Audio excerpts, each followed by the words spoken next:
Welcome, everyone, to another episode of Iron Age Marketing. I am Nicky P here as always. Today's guest is Hannah Parry, another guest from across the pond. I don't have many of them, so they're always, let's say, unique but special when we have them. Why don't you introduce yourself, Hannah? Tell my audience a little bit about yourself. Yes, thanks, Nikki. Thank you so much for having me. I didn't say that earlier to you. My name's Hannah Parry, and I'm a writer. I'm an author. I've written 2 middle grade historical fiction thrillers. I just started the third one. It's a part of a trilogy. And I've also written 2 adult commercial fiction. I would say they're probably psychological fiction for the women's market. So they're women's commercial fiction, shall we say. I've got that. The first of those manuscripts that book came out last Christmas. And then I'm hoping very much to get the next book is going to come out in January of 2025. So I'm traditionally published. I'm not traditionally published. I am self-published. Sorry, it's been a long day. So this is going to be a very different episode if you're traditionally published. I'm going to have a lot of different questions for you that I'm used to asking. It's like, how did one of you slip through my process? Sorry. It's all going on. Oh, I'll run with it one way or the other, but self-published because I self-published my first book in 2012, and I tried to do all the traditionally published routes, but nobody wanted my book. So I did a master's. My writing tutor just went, do it, publish it yourself, just get it out there. If what's important to you is people reading it, do it yourself. So I did. I mean, the thing is that the headway or the headroom for a book in the traditional space to make money is it has to be so incontrovertibly interesting that like they can't possibly lose money on it to even bother, frankly. It's sad, and it's because their system requires too much money to put out a product like that, whereas you as an independent author, you can release a book and aside from what you pay for like the actual production of it, like you have a better chance of recouping expense and making a little bread off of it if you do the legwork. Yeah, and also it's quick. I look at the lead times of publishing. I've got lots of author friends, and their books aren't coming out for a year and a half. And I think, oh my God, I've got my cover art is ready. All I have to do is put my file into. I mean, I know there's a lot more to it than that, but I like the fast results, and also I do get more royalties as well. I get more money. I mean, to me, it's always just odd to me in that space, like, why do books always come out like right after they're relevant? Because the process takes so long to put a book out that by the time like people are done talking about it, that's when you release it on a given topic. So unless you're doing fiction, you have to wonder why anybody releases anything. Yeah, yes, exactly. And it was brought home to me. I went to a conference and I met the editor of this massive publishing house, and she just looked at me and she said, I love this book. I'd buy this book. And she said, my boss, he won't touch it with a barge pole. That was at that point I thought, okay, fine. I'm so grateful to her for actually saying that and being kind enough to say that she liked the book, but that it wasn't going to make them any money, and that was not a popular genre. In honesty, I you got to appreciate that. Like sometimes it's annoying and hard. I reiterate it almost every episode because it's one of the most ridiculous things I've ever heard. But I had a guest on here, a young woman, who released a book, young adult fiction fantasy story. And the criticism is that it didn't contain enough of her Black experience. So they couldn't publish it. She wasn't Black enough in the writing. Oh, we'd love to publish it, but the writing's not Black enough. So, and you're like, really?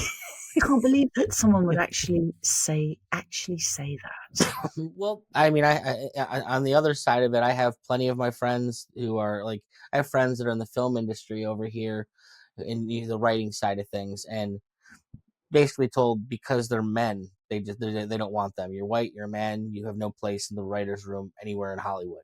And it's just it's annoying that matters that much. And I guess maybe it's a blessing in disguise in that it has pushed so many creators to go out and find a way to make themselves do this.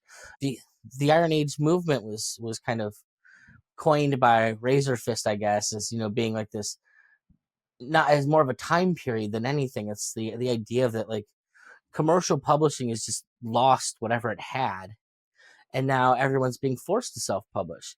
But for me, like, I've never like corporate anything. Like, it's just a way to homogenize things and take the edge off them. It's like some people try and make it politics, but it's like, I don't care what your politics are. You want to have a message. Not sending it through a boardroom is the best way to send anything out. Maybe it's decided that it's too edgy, so it's going to tone it down. You know, Yes, yes, it's so true. So, so true. Did you see that movie American Fiction?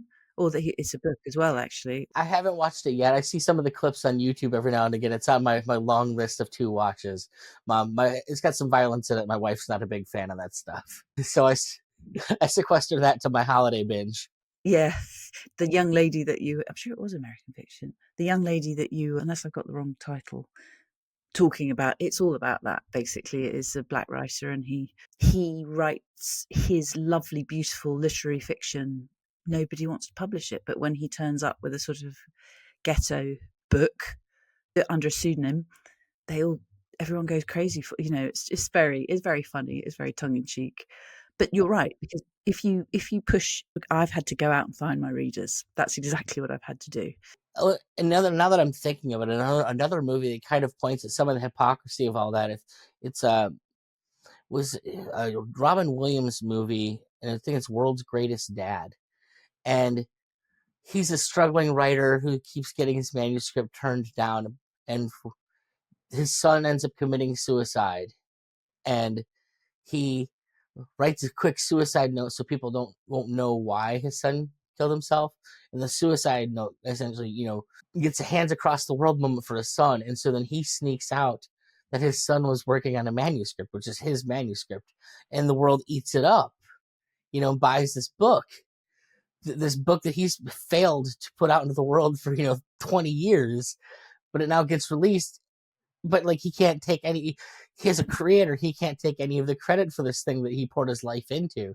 And so he ends up going crazy, essentially, like, in this situation he put himself into. God, I can't believe I haven't seen that. I'm just going to go and watch it immediately. It's a pretty dark comedy. I want to say, I think Bobcat Goldthwait from the Police Academy movies is actually the director on it, but it's a very, very hard movie, I guess.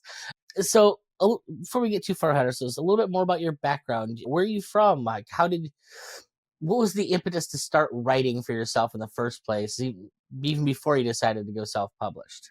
I started writing 100 years ago. We used to have filofaxes instead of phones. The filofaxes had notes at the back, and I was living in the States. Actually, I was born in the States, so I have a US passport, and I was living in Los Angeles. And I guess I was homesick. I also had a drinking problem, so I would get drunk and I would sit and write. It's the official writing credential there. I got them all. I'd write in the back of, I'd sort of write, and I didn't really know what I was doing. But I think I think now I was just writing to see what I thought about things, to understand the world. And then as time passed, I've always been a big reader. I wrote something for somebody's wedding. They had an album, and I wrote a story about how this couple had met. And afterwards, somebody said to me, "You're really good. We really like this. You're good at this. We think you should do it properly." And I'd never thought of that before.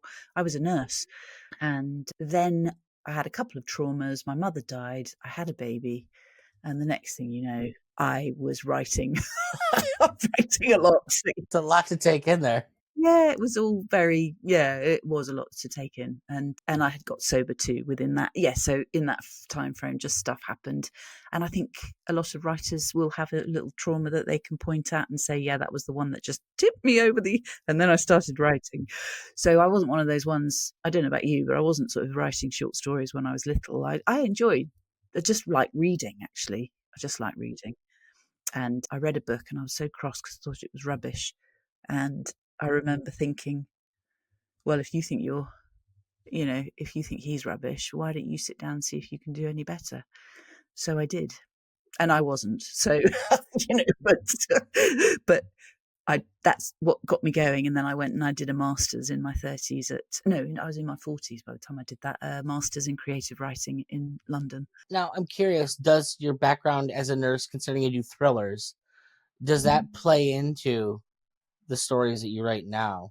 Yeah, it's the book that came out before Christmas, which is called Breathing for Both of Us, is I have ransacked. That is all about. It's about a female pediatrician, all the demons she's got, and it's about big pharma.